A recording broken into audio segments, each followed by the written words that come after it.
పార్వతీపురం మాన్యం జిల్లా గుమ్మలక్ష్మీపురం మండల కేంద్రంలో కురుపాం ఎమ్మెల్యే తోయక జగదీశ్వరి ఆధ్వర్యంలో వరద బాధితుల కోసం విరాళాలు సేకరించారు. గ్రామంలో పాత బస్టాండ్ నుండి ఎల్విన్పేట జంక్షన్ వరకు దాతల నుండి విరాళాలు సేకరించామని, ఈ మొత్తాన్ని తుఫాన్ ప్రభావానికి గురైన విజయవాడ వరద బాధితులకు తమ గ్రామ ప్రజల వంతుగా అందిస్తామన్నారు.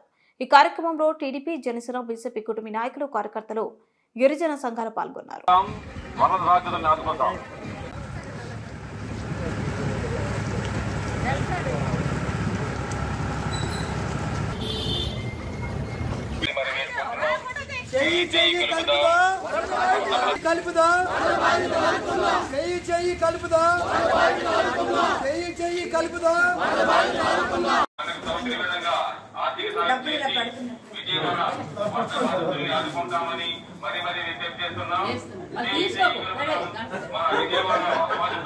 మన ఎమ్మెల్యే గారు విరాళాలు సేకరించడానికి వస్తున్నారు కాబట్టి మనమందరం